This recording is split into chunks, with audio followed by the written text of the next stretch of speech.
Okay, 500. Then kita tengok dia ada U grounding, V grounding, W grounding. Betul?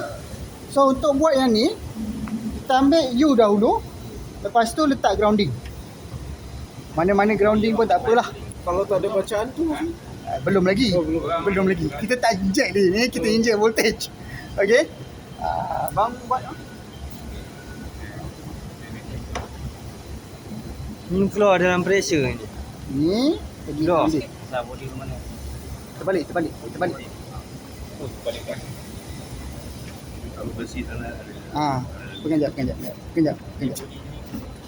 Okay. Itu okay.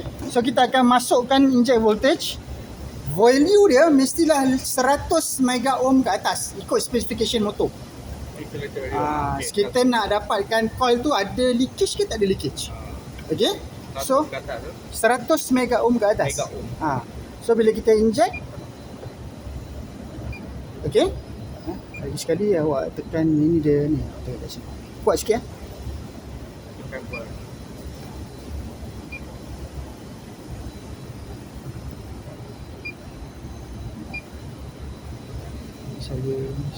Awak tekan tu kuat, lama bagi dia inject. Lagi sekali.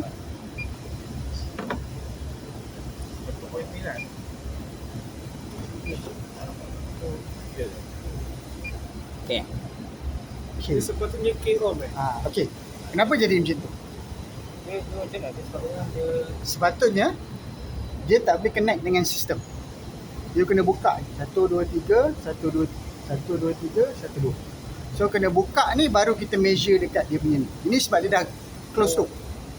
Okay. So you kena buka baru buat measurement. Okay. Kena buka juga yang tu. Sebab dia dah connect. Sebab dia dah connect. Okay, dia kena buka. Okay, so buka dulu, lepas tu kita buat measurement.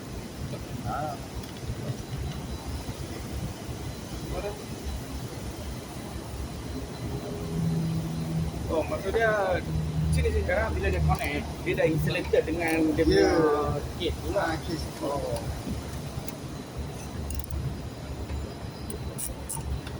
Kalau insulated, lepas tu dia tinggi. So dia tak dapat. Dia akan tinggi lah. Dia akan lebih pada 100 mega ohm ke atas. Ni exam tak payah buat ni. Ni tak payah. Lah. Ini just nak tunjuk dekat. Exam just study yang 7 step tu sahaja. Ya, 7 step dulu. Ada lagi lepas ni, tapi itu yang first yang kita nak buat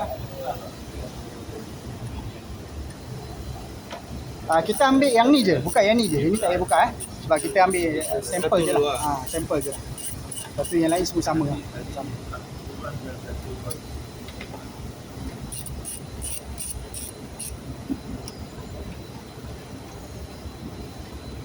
Kalau macam tu dah semudah ni, kalau datang dengan baterai kosong.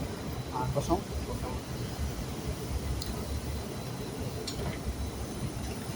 Tapi untuk ni saja kalau kita nak pakai insulated tools juga lah pakai kita dah zero. Boleh je letak cancel tu. Tapi saya praktis saya pakai juga. Tak ada isu apa.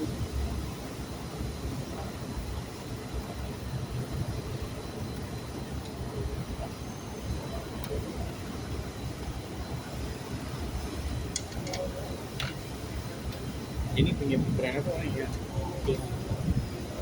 Top tu masih. Ini memang main set ni. Okey, cabut.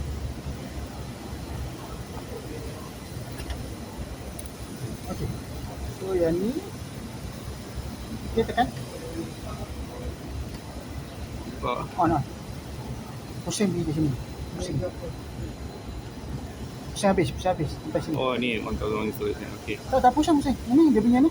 Oh ini. Okey. Okey ah. Sekarang lama. Okey. So dapat 550. 550. Okey, next pula. Okey. Okey. Next pula. Okey. Semua 550. Ni untuk semua apa? 550. Ini untuk apa check? Untuk check kabel pergi kepada coil tu ada leakage ke tak? Oh, leaking. Leakage. Oh. Tapi yang actual value tu kita kena ambil daripada mana? Actual value mana? Sebab tadi kata 100 ke atas. Ha. Tu Dia kira- sebenarnya dia boleh pergi giga ohm apa semua. Dia sebab yang ni maksimum dia 550. Kabel dia bertahan berapa lama Dia Kabel lama. lama. Kecuali kalau kena tikus ke apa ke. Ya. tu Boleh lain jadi. lah gitu dia. Dia cuma accident je dah yang dia akan Accident. jadi. Dia Selalu tu. accident je dia orang akan check. Ah. Kalau tak ada apa-apa tak check. Lalu tikus kan Itu. hilang. Tapi bila tak Kereta tahu check problem- konti-konti tak tahu semua problem masuk apa dalam dia kedai. tak boleh ni. Pukul Check semua. Boleh check. Okay, so dia akan letak semua 550 mega ohm. Lepas tu boleh submit ya. Conclusion dia adalah untuk kita check kepastian. Make sure kenapa kita buat ni. Okay, conclusion kenapa kita buat ni adalah to make sure All the cable bukan all dia the system fully isolate from the high voltage system. Kita nak isolate ni, kita nak putuskan to make sure kita nak pasti senang kita bahasa Melayu dia secara kesimpulannya praktikal ni bertujuan untuk memahami cara untuk putuskan litar high voltage.